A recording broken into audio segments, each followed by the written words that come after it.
साधकों, ये जो वीडियो डाला मैं भूषणी सुंदरी का वीडियो डाल रहा हूँ। इससे पहले भी सुंदरी के और भी वीडियो डाल चुका हूँ, लेकिन सुंदरी क्रम में जो जितनी सुंदरियाँ हैं, सुंदरी देवियाँ हैं, उसी क्रम में ये इसको क्रम को बढ़ाते हुए भूषण सुंदरी का वीडियो डाल रहा हूँ। और मैं एक बात और यहाँ कहना चाहूँगा साधकों कि ये विशेषकर महिलाएं हमारी बहन बेटियाँ हैं, अगर ये साधना को करती हैं तो बहुत जल्दी सिद्ध हो जाएगी। ये इस साधना का विधान वही है जो अन्य सुंदरी साधनाओं का विधान है, वही विधान है इस साधनाओं का। मैं नहीं समझता कि मैं इसमें भी इस विधान के बारे में बता के चलूँ।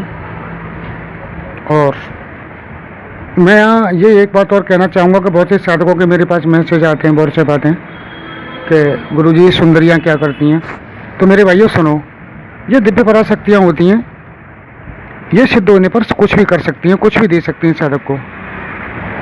अब ये कोई नौकरानी तो है नहीं, ये तुम्हारे घर में रोटी बनाएंगी, चौका वो बर्तन करेंगी, या तुम्हारे खेत काटेंगे जाके, या कुछ और करेंगी, ऐसा तो ये कुछ करने वाली है नहीं। बाकी आपकी सारी जीवन की समस्याओं का निराकरण करना इनके दाएं बाएं हाथ का खेल है। और मैं समझता हूँ इस संसार में सबसे बड़ी समस्या दो चीज़ों की है।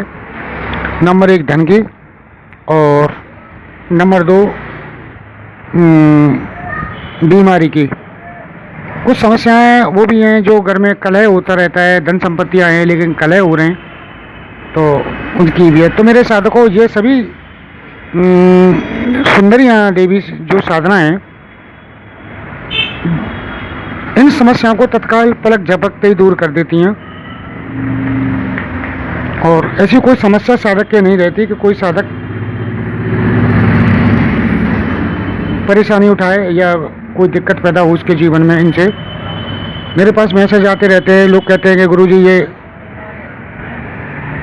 साधनाएं कोई नुकसान तो नहीं देंगे, या हमारी पत्नी है या हमारी भी और परिवार वालों को कोई नुकसान देने वाली हैं। ऐसा कुछ नहीं है मेरे साधकों। मैं यहाँ बता दूंगा कि ये साधनाएं मेरी भी सभी साधनाएं, एक दो साधनाओं को छोड़कर सभी साधनाएं वाम मार्गी साधनाएं, वो सॉरी दक्षिण मार्गी साधनाएं। और दक्षिण मार्गी साधना में कोई उल्टा सीधा नहीं होता है। यदि मैं भी कोई वाम मार्गी साधना भी कराऊंगा तो वो भी दक्षिण मार्गी ही विधि से कराऊंगा, क्योंकि आप किसी भी साधना सिद्धि को कर लीजिए, आप जिस रूप में जिस प्रकार उसे आह्वान करेंगे, पुकारेंगे, वो उसी रूप में आके आपके सामने खड़ी होगी। दुष्ट लोग जो दुष्ट मार्ग की साधना को अपनाते हैं और उस रूप में पुकारते हैं तो उस रूप में उनके सामने खड़ी होती हैं। और सात्विकी और राशि प्रवृत्ति के जो साधक हैं, इनको राशि प्रवृत्तियों में या सात्विकी प्रवृत्तियों में इन्हें या इनके रूपों में इनका आह्वान करते हैं तो ये इसी रूप में आती हैं।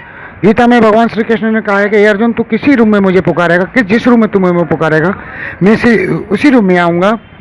और तू किसी भी देवी देवता की साधना कर ले, पूजा कर ले, मैं आऊँगा, मैं ही, और कोई आने वाला नहीं है। और मैं एक बात और यहाँ कहना चाहूँगा कि कृष्ण भगवान ने गीता में स्पष्ट कहा है कि अर्जुन, जो देवी देवताओं को पूजते हैं वो देवी उन्हीं के लोक में चले जाते हैं। मैं ये बातें जानता हूँ और मैं साधकों को पहले भी बता चुका हूँ, बहुत पहले, और दोबारा फिर बता रहा हूँ, इसी बात पर प्रकाश डाल रहा हूँ कि जो देवी देवताओं की साधना करते हैं तो वो उन्हीं के लोक में चले जाते हैं। ये सत्य है। अब आप कहोगे कि गुरुजी आप ये साधना करा रहे हैं तो हम मरने के बाद तो फिर हम ये इनके सुंदरियों के लोक में चले जाएंगे। ऐसा नहीं है, ये मैंने देखा है बेटा। आप देखिए, नोट करिए गुण रहस्य में जो आपको बताने जा रहा हूँ कि मैं अपनी साधना काल में साधना से पहले एक माला भगवान श्री कृष्ण की कराता हूँ। आपने देखा होगा, वो भगवान श्री कृष्ण की भक्ति आपको इनके लोक से जाने को रोक देगी, नंबर 1। दूसरा नंबर 2, क्रिया योग। क्रिया योग के द्वारा कोई भी साधक हो स्वयं सिद्ध हो जाता है, यानी ब्रह्म तुल्य हो जाता है, ईश्वर तुल्य हो जाता है। और जब वो ईश्वर तुल्य हो जाएगा तो उसे भला कौन को किस लोक में जाने को ले जाएगा, मुझे बताओ। ब्रह्म को कभी किसी लोक में कोई ले गया है? कोई लोक में लेने जाने वाला नहीं है, वो तो ब्रह्म लोक को जाएगा मेरे भाइयों। तो तीसरी बात क्या है, कोई भी साधक साधना सिद्ध कर लेता है और उसके बाद ईश्वर भक्ति करता रहता है तो वो भी किसी लोक में नहीं जाने वाला है, ब्रह्म लोक के सिवा, वो भी ईश्वर की लोक में जाएगा। तो साधकों, कुछ उपद्रव होते हैं, उन्हें रोकने के लिए कुछ क्रिया भी होती हैं।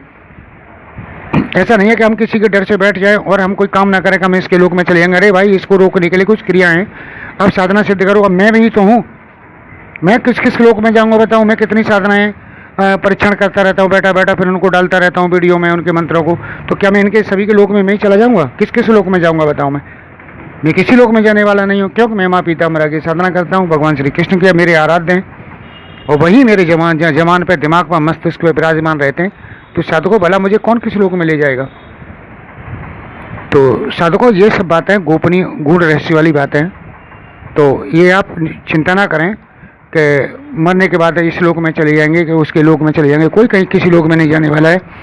अरे भैया, साधना करो, साधना के अपनी समस्याओं का समाधान करो अपनी का, और जीवन भर कृष्ण भक्ति करो, माँ पीताम्बरा की भक्ति करो, तो आप उन्हीं के लोक में जाओगे। कहीं दूसरे लोक में जाने का आपका औचित्य ही नहीं उतरता है। तो मेरी बात अगर आपको अच्छी लगी हो और आपके जहन में उतरी हो मेरी बात, तो चैनल को सब्सक्राइब करें, लाइक करें और मुझे कमेंट में करके बताएं क्या मैं सच बोल रहा हूँ कि झूठ बोल रहा हूँ। इसी के बाद मैं सभी से, साधकों से विदा लेता हूँ। अगले वीडियो में फिर आपको मिलूँगा। हरे कृष्ण हरे कृष्ण हरे कृष्ण।